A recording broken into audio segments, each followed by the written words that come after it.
Welcome back to your Cricket World Cup wrap-up part 4. This is the Maximum Cricket Podcast. My name is Munter. With me is Jacko. And today it's the tale of two fortunes. On one hand, you have a side like India who look imperious. Rohit Sharma is becoming an immortal at World Cups. South Africa, they are trending also. To Kock, back-to-back hundreds, top of the table. Will they choke? Sure. But right now, they look like genuine contenders. And on the other side of the coin, you have a couple of minnows in Afghanistan and Australia just battling to stay competitive. I mean, at least to Afghanistan's credit, they have passed 200 twice. In all seriousness, we are going to do a very big deep dive on what the fuck is wrong with Australia. But first, Jacko, it's been a minute. Your thoughts on the World Cup as a whole so far? The contenders are just starting to separate themselves a little bit. Yeah, 100%. And I think, for whatever reason, Aussie, we thought they'd pull it together. They're yet to do it at this stage. So they're firmly sort of falling out of that contender bracket. I think I found it pretty hard to leave them out of the top 4, but now I'm finding it pretty hard to keep them in the top 4. So that they've definitely been the early sort of surprise. I mean, I know you've got some sort of stuff that maybe we should have seen this coming. But that to not score 200 at 2 efforts, especially with how good of the side they should be and they could be, has been a big shock. I think India flexing some muscles early, New Zealand flexing some muscles early, the two big dogs at the World Cup, you could say. And then the tear down, England, South Africa, just showing some fight. I think Sri Lanka have shown a wee bit too, scoring quite a few runs, but not being able to back it up with the ball. And then, Pakistan sort of rounding out nicely. So a few surprises, a few sort of favourites starting to just, maybe hopefully find the form at the right time and not peak too early. But a few shocks in there as well. So it's setting up to be a good tournament and a good later stages of the group stage as well, which is always good when it's, you get that must-win cricket pre sort of semi-finals. Yeah, I think what's quite interesting about this World Cup and India in particular is not the organisation because it's dreadful, but one of the good things is probably like there's a different range of conditions. Like, it's not like they are talking about this World Cup as a bad as World Cup. There's like a record amount of hundreds. We're probably going to have the most hundreds at a World Cup ever. There's no doubt, but there are some tricky pitches. Like obviously Australia have played on some really difficult pitches to start with, a lot of spinning wickets, and then you get South Africa and Pakistan have played on some really flat ones. So I think India played on a real flat one against Afghanistan, where 270 felt well under par. Whereas if that was at Chennai, that's probably over par. So should we? Do we get stuck into India, Afghanistan there, Jacko? Because there's been some good cricket. We will talk about the bad cricket with Australia later on, but want to talk about India. Just a wee summary of their match against Afghanistan. Real statement sort of game. I know it's Afghanistan, not to patronise Afghanistan, but facts are facts. It was Afghanistan. They were supposed to win, but a statement was made. Afghanistan batting first, a little bit of strife at 63 for 3. To their credit, they fought back to probably not only get parity, but I would say in a position of strength at 184 for 3. Still 16 overs, so 300 plus, still a real option. Shahidi, the skip, made 80. Omarzi made 62, but Jasprit Bumrah, he's just showed his class. Such is his class that he takes wickets at the top, also at the end. Today, no different. Three of his 4 for 39 off 10 were in quick succession towards the end to slump Afghanistan to 235 for 7. Rashid Khan and Majid whacked a few to get through to 272 for 8. Such was that Delhi wicket. That was very, very flat. Felt like 300 was probably par. So 270 odd, probably 30 short. Although looking at the way India batted, probably 200 short. Because India were on something. Rohit Sharma, absolute fire. Just a pleasure to watch this man bat. Smoked 131 of just 84 rocks. Him and Kishan put on 156 in just 18 overs to basically put the game to bed. Kohli chimed in with 55 red, but it was obviously the Rohit Sharma show. You bowl short to the man, you're fucked. You pitch it up, you're also fucked. 5 massive sixes as he passed Chris Gale to become the man with the most sixes in all of international cricket. Hell of a stat that. Jacko, your thoughts, your biggest takeaway from that Indian-Afghanistan game? Yeah, I mean, you spoke about them both. Probably my two biggest takeaways. I think one is Bumrah, and I think his time out of the game, he sort of forgot how like just genuinely talented he is. I mean, he sort of made his bread early by having that sort of devastating Yorker and the pace and the awkward action, and that ability to bowl really well on flat wickets, which I think is actually like a skill and a string to your bow that some quicks just don't have. So I mean, what he's adding to their attack, you just sort of he almost not an afterthought, but you know, it was that like, oh, okay, Bumrah's sort of back in this India side, that'll help. But Yeah. actually, like he is like, especially in India as a quick, he's probably like one of one or one of two or three in the world. So, I mean, Bumrah's back in a big way, which makes India even more daunting. And yeah, I think you touched on Rohit as well, and I mean there was the Ishan Kishan, the Shubman Gill, all these like rising stars, but you do forget, not forget, but it does slip a little bit under the radar how fucking good Rohit Sharma is. I think he sort of reminds me a little. Can I rattle off some stats for you? Can I rattle off some Rohit Yeah, stats? Because I I'd love think him. you're right on Rohit because he is often probably underappreciated a little bit in this era. Like maybe it's because he's in the same era as Kohli, he's played with Kohli, but you know, Yeah, let's just rattle off some stats for you in one day cricket because I believe he's an all time great. 10,243 runs at an average of 49. The only players with more runs at a higher average in world cricket ever is MS Dhoni and Virat Kohli.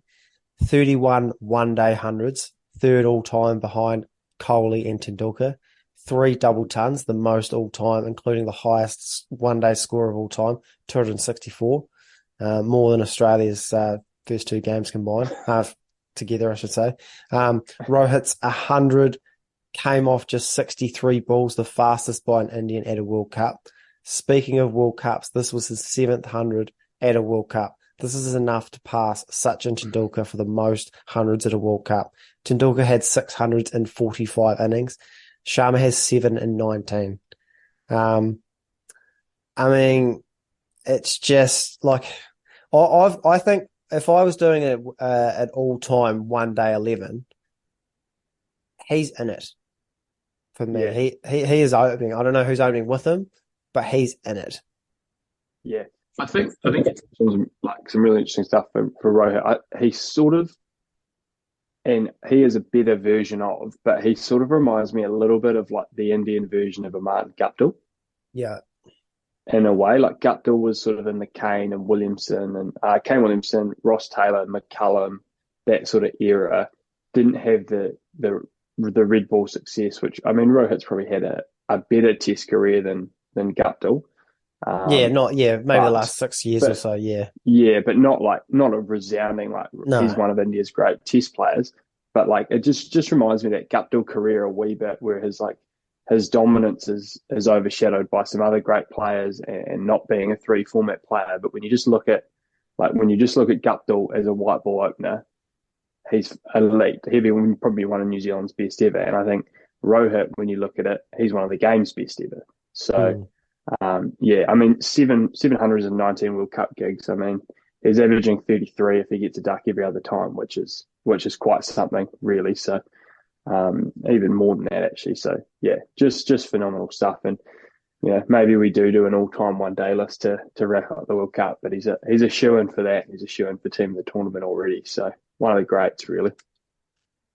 He's just so like easy on the eye. Like everything just looks Yeah, so effortless, but he actually hits a massive ball, but he can also play some beautiful shots. Like his, I think because when you think about the best pull shot ever, quite often it's obviously Ricky Ponting, but that Rohit pull shot is a little bit closer than you think. Like there's probably yeah, going to be a lot of players, people growing up in this area going, Rohit's pull shot is my favorite. And yeah. And I it think is it's sexy. the ease at which he's got that power too. Like it doesn't look like it's Yeah. effort. It doesn't. It's not muscle. Like I remember that first double hundred he got and watching the highlights, and he was on like maybe 80 after 36 overs, or like barely 100 when he got that 260. And it's like you sort of watch it and you're like, fuck, there's not many overs left. Am I watching like these highlights, or have I got the next game or the game before? And it's just like Mm. all of a sudden it's 150 off fuck all, and then it's 200. And it's like he's just got that effortless power to him that yeah, not many guys do. A lot of guys are bullies, but he doesn't seem to be a bully. But it's still going the distance, and it's still going the distance at pace. So Yeah, 100%. Can we take anything away if you're an Afghanistan fan? Like obviously they've just been rock and rolled by the tournament favourites. Um, they had their moments. Like 270 is not nothing. They no, obviously potentially could have got a bit more. Um, but do they just sort of what do you reckon they can take away from this side? Like are they tracking in the right direction? yeah, I don't think I can take a bit away. I think on track for 300 is pretty good against this Indian side, better than Aussie could muster. Um, Sort of a different look at obviously flat, so you're going to want to probably push on. But I think if they use that and they can beat a Bangladesh or a Sri Lanka or even tip up one of the other sort of big nations, like maybe they get on a roll early and skittle Africa, or you know the if they can build off it, it's a great building block for their World Cup. But if they just are a team that looks like they might get a score every game and doesn't, and lets another team chase it easy, then they probably are like, well, we're still just undercooked and we're still not Mm. ready for that sort of level. But I mean, if they keep playing this way for the rest of the World Cup, and they use it as that stepping stone, I mean, they can take some real strides and you know look to be a top 7, 8 nation at the next World Cup, not a sneak in and at 9 or 10 sort of thing. 100%, 100%.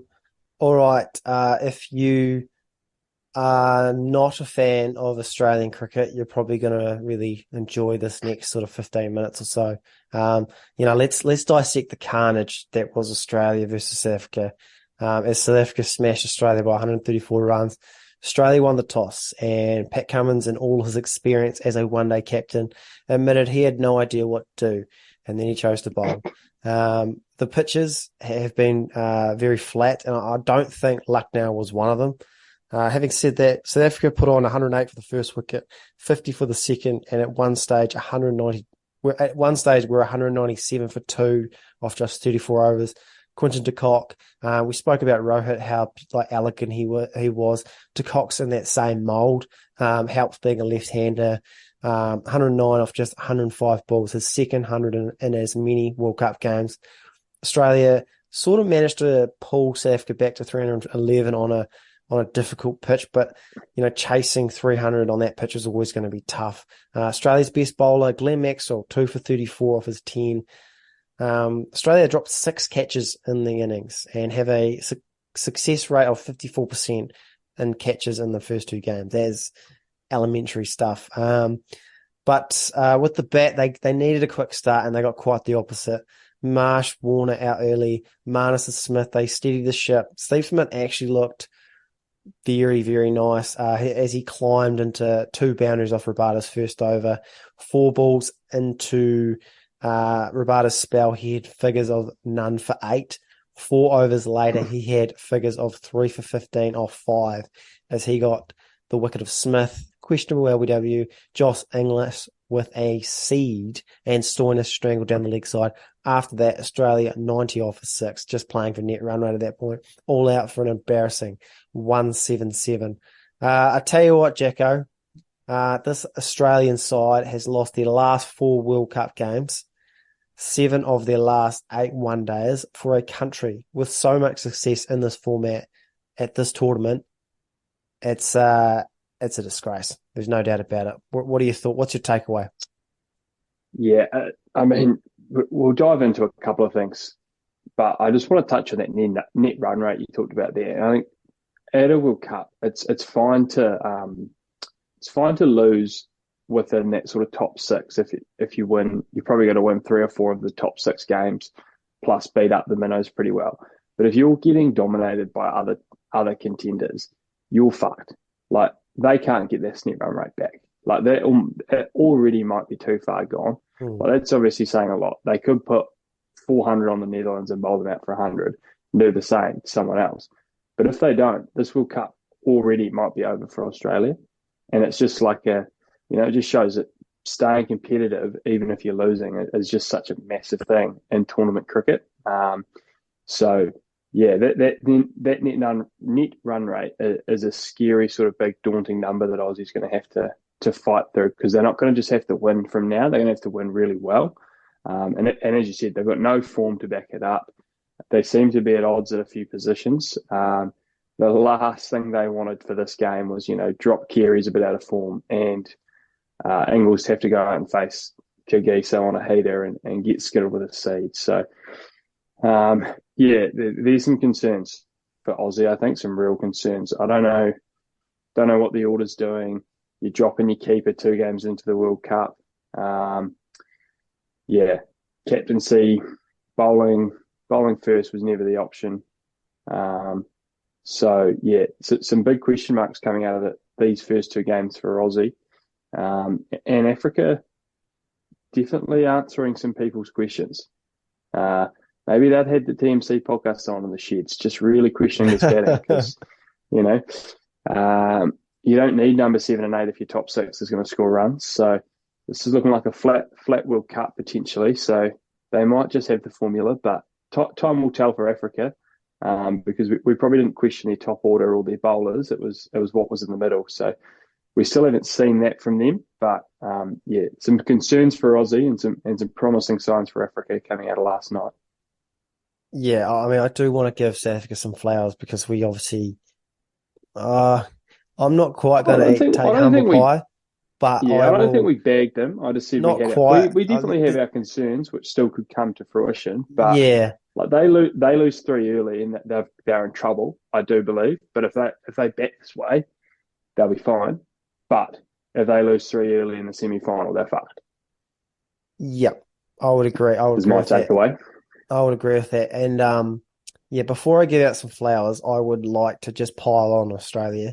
You like to chuck them on a grave. Because fucking piss on it, like piss on the grave and all sorts, like just kick them while they're down. Because honestly, this has been a long time coming, because Australia just quite simply do not give a shit about white ball cricket, and they haven't for a very, very long time. Since the last World Cup in 2019, they played 19 one-days. Their white ball captain, Aaron Finch, retired a year ago. Instead of thinking about the World Cups ahead and replacing Aaron Finch with a white ball specialist, a Maxwell, a Warner, someone that demands selection, they actually replaced him with their 3rd best seamer in the format. And it's not, I don't think that's an outrageous take, because Mitchell Starc is the fastest ever bowler to 50 World Cup wickets. Josh Hazlewood is the number 1 ranked one-day bowler in the world. And they've asked their 3rd best seamer to lead them to a World Cup in India, where quite often you only need 2 seamers. So they have to play 3 seamers, and to make matters worse, that player is their test captain as a bowler. So just this year, Pat Cummins and the Australian side, they've had to prepare for the following. They toured India for 4 tests in February. They played a 3-match one-day series following that, where Cummins didn't play. The IPL started. Cummins barely played. In June, they had the World Test Championship, followed by 5 Ashes test matches, all in England, 6 tests in about 7 weeks. Again, Cummins captain, played every game. They toured South Africa for 3 T20s and 3 one-days. Cummins didn't play. Then after that, they played India in a 3 one-dayers pre-World Cup. Cummins was rested after one game. So the whole year, Cummins has probably played one, maybe two one-day internationals. My question to you, Jacko, how far down the pecking order do you think this World Cup was for Australia and Pat Cummins? And why the fuck have they not got a white ball captain and coach? Like, what are they like? This is like, they deserve this. Do you think they forgot about it? Genuinely, it's an afterthought. Do you think that? Do you think they got to? What are we now? October. Do you think they got maybe 3 games into that Ashes series and went, "Fuck, the World Cup's way closer to the end of this series than we thought. We don't have a white ball captain. We don't have a white ball coach. Fuck it. Paddy Cummins has been all right and he looks good in that blazer. Maybe we just chuck him in there." Like it actually just sort of feels like everything for this Aussie side was that Test tour to India, that the Test World Championship, and getting that Ashes back, or keeping that Ashes in England. And it just feels like that was Aussie's sort of pinnacle for the year. And I mean, look, I'm not going to blame them for that, because that is one of the best Test series I've ever been a part of, ever seen. So fair credit to them. But yeah, it does feel like they might have forgotten about this World Cup. You see it I mean, the Test players don't play in the Big Bash. And I mean, I know it's T20s versus one days, but, you know, they constantly prioritise Test cricket over white ball cricket, except when it's time for a big dance. And they send these guys who are underdone in the format off to play in these tournaments that, as you said, Cummins has played, one white ball game at international level in the last 8 months, potentially. Like, you're underdone in the format and you're going in, and it's a big ask, especially in India. So, yeah, maybe they did just forget it was a World Cup year. Maybe they had it down in 2024. Yeah, okay. Right, South Africa. So we've obviously sort of touched on them, and you know, I'll definitely, you know, we'll bring it up in Moist Take. I mean, I brought it up in a previous episode. I think I probably shouldn't have had them 7th in my power rankings. I think that's obviously a miss at this point, and I think we have, like, having Janssen at 7 is still going to be a problem. At some point, they're going to lose early wickets, but if they've got enough people in that top 6, and that top 6 is red hot and it is really good, the Kock back-to-back hundreds, you know, it's if they can stay in form, and tournaments are about form, then I don't see why they can't get a roll on. Will they choke in the semis? Sure, but you know, at the moment they've still got they're ticking a lot of boxes. They've probably got, apart from India, who have no flaws, South Africa probably have the least amount of flaws, potentially. Like, they've just got one glaring flaw, which is like 7 and 8. But apart from that, they've got one of the best top 6s. They've got a really good new ball attack. They've got 2 quality spinners. They're just missing like depth in their batting. But if their top 6 is scoring runs, it probably doesn't matter. No, 100%. And I think what we're seeing early is you can probably split the rankings out even more. You've got India, who are a juggernaut. They're at 1. You've got contenders with flaws, which is probably us, England, and Africa, potentially Pakistan as well. And then you've got the rest, it seems. So, yeah, as we said, if it's these wickets are going to be this good and it's going to be this flat throughout the tournament, Africa's recipe might just work. They might have fucking hit the nail on the head, and they might be sweet. But as we said, like, Wood gets his tail up in a semi-final, or Bolt gets it to swing early, and you know, they're 2 or 3 or 4 in the power play, and Janssen's got to bat for 20 overs to get them something competitive. Can they do it? Not sure. Will they need to do it? We still don't know. So there's a question hanging over them, but until it's asked of them, you can't write them off, and they're playing some fucking good cricket. So hats off to them to start. It'd be nice if they had Norchi though. Yeah. I mean, that's who misses out. Probably, but that's the man. It's still good attack. Like, it's probably Eddie. Like, it's still tough for anyone to miss out. But I mean, And Naughty. I think you forget how good Kagiso is some days, don't you? Like He Naughty's just got gets his tail up, eh? the yeah, Naughty's got the speed gun and Jensen's got the height. But Kagiso is one of the premier seamers in the world. So, Well, that and delivery to he seems Inglis to was bring it in all unbelievable. formats. Oh, yeah. And he's someone that does bring it in all formats, regardless of where it is. If he's tail up, it's unstoppable. So it seems to be the recipe. Have a good top order, have a good nasty and some good spinners, and you're gonna play well at this World Cup. So they're doing it for now. 100%. Right, I should do some worst takes. This Mm-hmm. is a segment where we as a panel we watch the games, we listen to the commentators, we hear their takes, we hear their statements, we scour the internet. People make takes, they make opinions, and we sort of keep the receipts a wee bit, and we just sort of call people out here. This is our wee window, 10, 15, this is our 5 minute window where we just have a real go. Just have a real go at some people. Safe environment, of course. What happens in worst take stays in worst take. But I've got a couple of nominations, not as many as the last one. Just a couple of little ones. Nasser Hussain on comms. Just a little correction for mine. De Kock just runs the ball down to the third man. De Kock sort of runs the ball down to third man, and Nasser Hussain says that De Kock is off the mark straight away. Nasser, that was actually his second ball, so it can't be straight away. Straight away is the first ball. Like, just, come on. Yeah, I I mean, think I'm gonna, just an easy change to off the mark early, and yeah, you're scot free, aren't you? You've sort of yeah, got 10 balls grace, don't you? If you well, maybe not 10, let's say 5 balls early if it's and he's yeah, off the mark early. But yeah. Straight did away is Nessa straight have away. did Nessa have a similar one when we played England and someone got some runs? They're like, oh, that'll be good for him to get his first runs in international cricket, and he played like 4 tests, 4 games. Was that That's a good Nessa? one. Oh, might have been Nasser. Fuck, Yeah. it was like, Nasser, England's a bit like nothing happens unless it happens against England. yeah. Yeah. Yeah, not a great one, but just just a tweak, Nasser, and you'll be okay. Yeah, that's all right. That's all right. I'm sure he's a big listener. We're here to help, obviously. Yeah, I've got here, I'm going to put I mean, I sort of already did, but the Australian Cricket Board on blast for making Pat Cummins a one-day captain. Hasn't really panned out that well. And lastly, well, sort of this is probably me and you, but I've got myself here for saying that Zampa has a chance to win the Player of the Tournament, and so far he's taken 1 wicket in 2 games, and he's going at sevens. Yeah,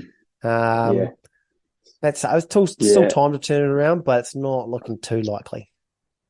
I mean, things were ominous for the pod when I think I might have ranked him as one of the best spinners in the world in white ball cricket, and he went on to go for 100 the next game. Mm. So, I mean, if anyone's got any real big tasks they'd love to push out, any trains they need to stop, maybe just let me know how good they're going. I'll tip them out, and they'll come to a screeching halt. So, yeah, I mean, I didn't see this coming for Zampa at all. Like, just to touch on it, I mean, I'll probably stand by what I said at the time, is that he was one of the best white ball spinners in the world. He's got a great record against Coley. He's sort of an integral part of that white ball side. But yeah, for whatever rhyme or reason, if it's unexplainable really, because he was right up there with your Rashid Khans and that sort of level of leg spinner, especially in white ball cricket. So yeah, put that on the pending worst takes because he could come back, but yes, it's not looking good for the boys early. No, it's not. Anything else, Jacko? Any other takes you want to throw out there? My take for Aussie to make the top four is not looking great. No. I mean, my take for Australia to miss out. When I said looking good. Yeah, looking good. Yeah, so I'm happy Well, I with mean, that. I think I might have had New Zealand out of the top four, and they look like they could be the second best side at the World Cup. So, one I'm happy to be wrong about, though. I'll say that. Yep. No, fair enough. Righto. Okay. Let's wrap up. It's we're It's just going to be a almost at. self-spray, that actually, isn't it? Yeah, that's sometimes that's what it's about, really, just calling Yeah. ourselves out. We are, of Just some course, the honesty. MSN. We are, of course, the MSN of cricket podcasting. Um, Exactly. that's what we do. So yeah, that's us for today. If you enjoyed the show, please do chuck us a like, chuck us a subscribe, leave a comment, rating, review, all that. It just helps the show get pushed. That's the cold hard truth of it. These platforms, it pushes us, reaches new audiences. So if you like what we do, that's the best way to support us. Jacko, always a pleasure. Up the caps tonight. Big game, India, Pakistan, Big Saturday game. night. And yeah, we'll catch up soon. Great weekend for cricket. Get around it. Up the All Blacks. Up the Black Caps.